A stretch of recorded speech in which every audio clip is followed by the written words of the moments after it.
kami dari kelompok pokoknya sekarang saya dan Putri ingin membedah buku Ayah. Udah ada yang pernah baca? Belum? Kita dengerin. Nih, buku Ayah. Berisik banget sih lu. Nih, yang pertama, jadi buku Ayah ini terdiri dari 10 bagian bab. Nah, yang pertama ini adalah nasihat-nasihat dari Buya Hamka. Oh iya, ada yang tahu nggak Buya Hamka itu siapa? Buya Hamka itu pendiri organisasi Muhammadiyah. Dia punya. Ini Muhammadiyah.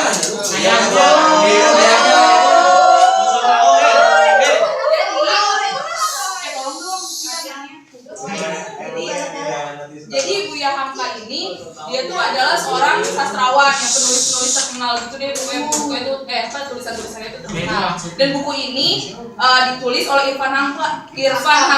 Nah, dia ini anaknya Buya Hamka. Ya, anaknya Buya Hamka yang kelima dari 10 anaknya Buya Hamka. Banyak. Banyak anaknya dia.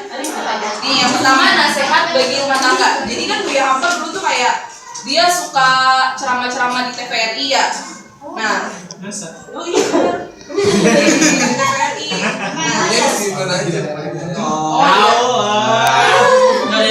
Sebentar, tahu apa itu Hamka? Tahu kan ya? Tahu Apa? Haji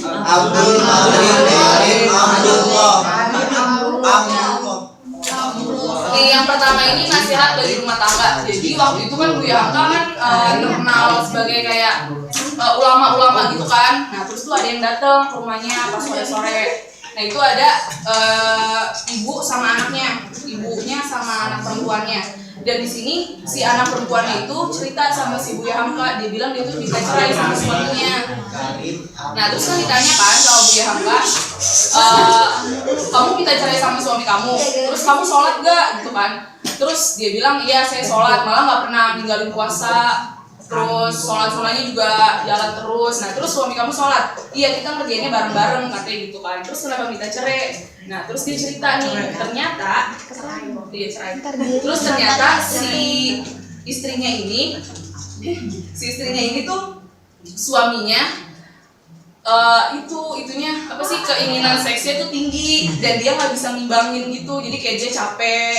Dan terus akhirnya si suaminya tuh jarang pulang. Padahal mereka tuh udah nikah 9 tahun. Nah, iya mereka tuh udah nikah 9 tahun. Terus gara-gara kayak gitu jadi banyak masalah. Terus suaminya tuh kayak udah 2 bulan ini nggak pulang-pulang. Jadi cuma kalau pulang tuh cuma ngasih duit buat anak-anaknya doang gitu. Nah, terus si istrinya tuh kayak dengar-dengar dari orang katanya suaminya tuh nikah siri gitu sama teman sekantornya. Nah, makanya dia cerita di sini dia pengen minta cerai. Nah, pas ditanya kayak gitu, si Buya Hamka bilang ada 2 orang. Jadi kalau misalnya suami itu ada 2 tipe. Dia takut sama Allah sama takut kehilangan istrinya, sama dia nggak takut sama Allah. Nah, kalau misalnya suami yang takut sama istrinya, takut sama Allah dan nggak mau kehilangan istrinya, kan si istrinya itu nggak bisa ngimbangin keinginan seksnya suaminya. Nah, dia tuh kayak cari cara lain. Tapi kan kalau misalnya kayak zina gitu kan dimurkain sama Allah kan. Makanya dia cari caranya, dia kayak nikah diem-diem nyalurinnya, jadi dia nggak berbuat zina, nikah di bawah tangan gitu. Nah, kan dia juga nggak mau kehilangan istrinya kan, jadinya dia nggak ngasih tahu istrinya, jadi nikahnya diem-diem. Nah, kalau misalnya suami yang nggak takut sama Allah, dia tuh kayak ya dia sama siapa aja gitu kan, nggak takut sama Allah, pokoknya dia zina malah jatuhnya dia bisa lebih buruk lagi jatuhnya gara-gara pokoknya gitu deh ya. Nah, kayak gitu. Nah, terus ada lagi yang kedua. Entar, yang pertama dulu. Udah abis ini, nah terus abis itu kan udah pulang tuh, mereka baru pulang. Mereka pulang, terus mereka balik lagi sama suaminya. Sama si istrinya. Istrinya sama suaminya datang lagi. Nah, terus dia bilang ke Buya Hamka kalau dia tuh takut sama Allah, jadi dia ikhlas gitu. Jadinya masalahnya udah selesai, jadi dia ikhlas. Dia mau dipoligami. Nah, terus habis itu ada lagi yang kedua. Nah, kalau yang kedua ini si istrinya yang agresif, bukan agresif. Jadi kayak suaminya tuh dingin gitu sama istrinya. Jadi istrinya harus istrinya duluan yang mulai. Nah, nggak tahu itu. Nah, terus habis itu kan kan cerita lagi kan sama Buya Hamka. Nah terus katanya harus saya dulu yang mulai gitu, suami saya tuh dingin gitu deh. Nah terus abis itu kan dia datang sama suaminya tuh. Nah terus suaminya dibilang sama Buya Hamka, nih kalau kamu laki-laki, nih ayam jantan aja ngejar ayam betina sampai ke genteng-genteng. Nah terus masa kamu tuh enggak gitu, mana kejantanannya gitu. Gila, cowok di sini langsung kicep kan ya. Langsung cipa. Itu kayak langsung tersentak gitu gituin kan. Itu udah pulang tuh. Udah lanjut mereka pulang. Nah akhirnya mungkin si suaminya ini kayak sadar gitu kan sama istrinya pas mereka balik lagi. Terus istrinya nanya sama Buya Hamka, terus sekarang suaminya udah gak dingin lagi, udah mau gitu dah pokoknya. Udah mau maksudnya udah gak dingin lagi. Terus Buya Hamka cuma senyum doang gitu. Jadi istrinya tuh nggak tahu kalau misalnya sebenarnya dibilang jantan gak sih lu gitu sama Buya Hamka tuh nggak tahu. Jadi Buya Hamka tuh kayak kan nggak semua pertanyaan tuh harus dijawab kan. Ya. Nah sekarang nasihat bagi tetangga. Jadi kan Buya Hamka kan suka sholat berjamaah gitu kan, sholat berjamaah. Nah terus dia juga suka kayak ngasih apa sih habis sholat kultum ya? Ya pokoknya ceramah-ceramah gitu deh, ceramah-ceramah.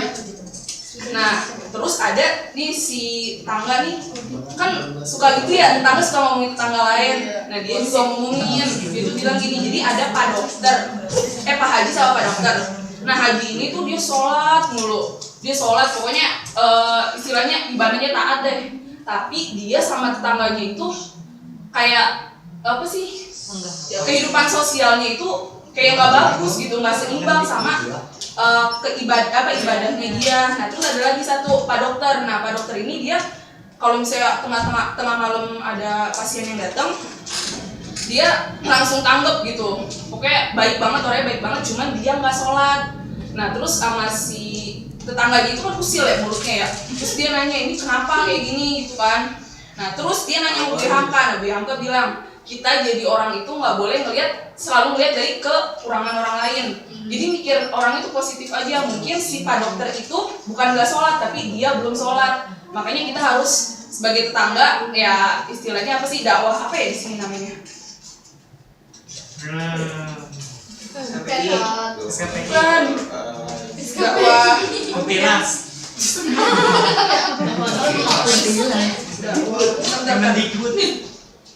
Pokoknya kita harus berdakwah deh sama dia. Dakwah bilhal. Nah, buat si Pak Hajinya juga kita harus dia sholat tapi bukannya dia nggak baik sama tangannya, mungkin dia belum sadar kalau misalnya kehidupan bermasyarakat juga perlu gitu, nggak cuma sholat doang. Nah makanya kita sama-sama harus ngelihat orang lain tuh jangan dari sisi negatifnya aja kayak gitu. Nah terus ini apa ini? Kenapa ibunya panjang? Dia tukang bohong. Nah ini kan nih persyaratan menjadi seorang pembohong. Jadi bohong tuh nggak cuma asal bohong aja ya. Jadi waktu itu ada persyaratan. Jadi waktu itu anaknya ini si Irfan ini dia lagi nonton lagi baca buku apa gitu, lagi asik. Dan dia biasanya kan kalau misalnya azan langsung sholat kan, harus langsung sholat. Nah ini dia tuh kayak nunda-nunda, dan pas ditanya udah sholat apa belum, dia tuh jawabnya udah, tapi kayak gugup gitu jawabnya. Nah terus habis itu Buya Hamka tuh kalau misalnya dalam masalah agama kayak gitu-gitu, dia tuh pasti marah kalau misalnya anaknya kayak melanggar peraturan agama gitu, dia paling keras. Nah terus disuruh datang kan ke kamarnya, terus kamu kenapa bohong gitu, ketahuan bohong, kamu tuh nggak bisa jadi pembohong. Soalnya pembohong itu punya persyaratan. Yang pertama, dia tuh harus punya mental. Jadi kalau kita pengen bohong, mental kita tuh nggak boleh kayak tadi, kayak gugup gitu jawabnya. Jadi kayak harus bener-bener dibohong gitu, nggak gugup jawabnya. Nah, terus habis itu nih, berapa kali kebohongan yang harus kita tutupin gitu. Jadi kita bohong, terus dijawab lagi, kita bohong lagi kan. Terus ditanya lagi, terus kita jawabnya bohong lagi nih. Misalnya, saya nanya sama Vicky. Misalnya nih ya, Vicky nggak sholat Jumat nih, terus saya nanya, Vicky sholat Jumat nggak kemarin? Sholat. Nah, terus di mana? Nih saya bohong nih, Vicky bohong. Berarti padahal dia nggak sholat, gimana? Di Bandung. Terus di lantai berapa? Lantai dasar. Terus staff nomor berapa? Nah, udah berapa kali kebohongan yang dia perlakuin kan buat nutupin kebohongan yang awal. Jadi kita nggak boleh bohong dan kita harus siapin kebohongan lagi kalau pengen bohong. Dan itu nggak boleh. Iya. Oh ini ada video. Iya. Bohongnya apa?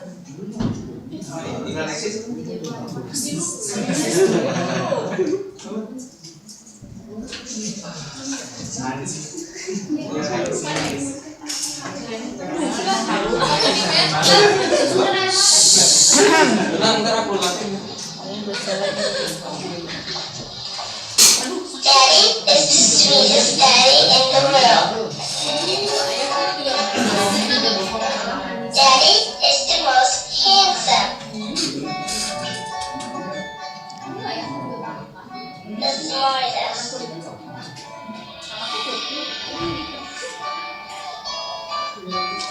The most clever. The kindest. Wants me to do well at school. Daddy is just great, but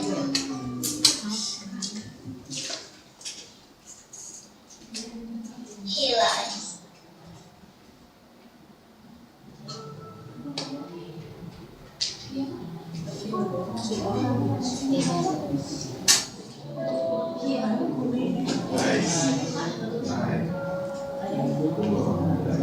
He lies about having a job.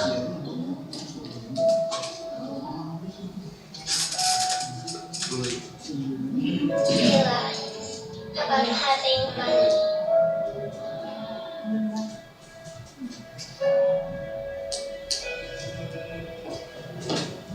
He lies that he is not tired.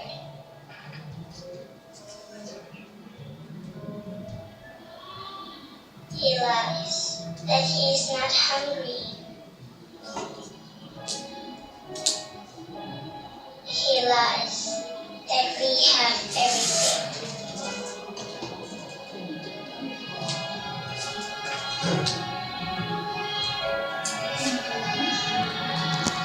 He lies about his happiness.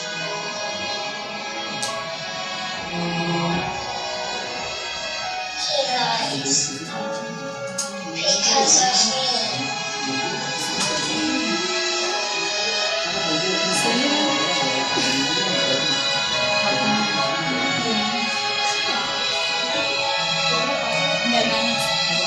Gak ada tisu.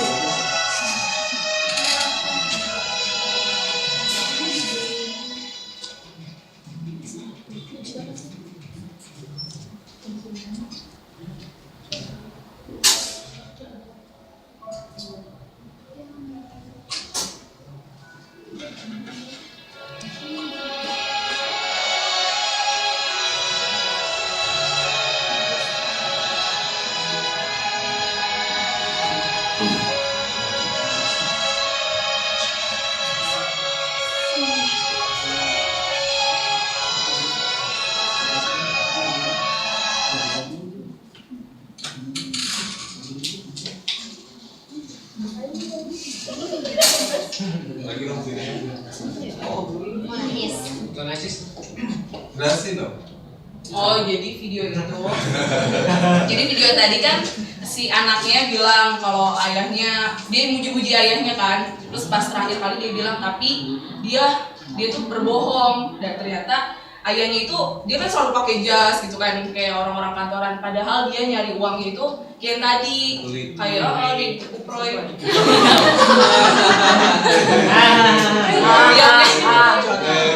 Dia pokoknya padahal dia tuh kayak kalau lagi makan ayahnya nggak lapar, padahal ayahnya tuh sebenarnya lapar, ayahnya tuh kerja keras gitu. Jadi kayak di depan anaknya tuh dia selalu senang, padahal di belakangnya tuh kayak perjuangannya berat banget. Nah, ayah seorang pejuang. Nih, perjuangan ayah kalian dalam hidup kalian tuh apa? Ya, apalagi? Sayang nggak sama ayahnya? Sayang banget. Kalau Era saya enggak. Oh, sayang. Ayahnya mana?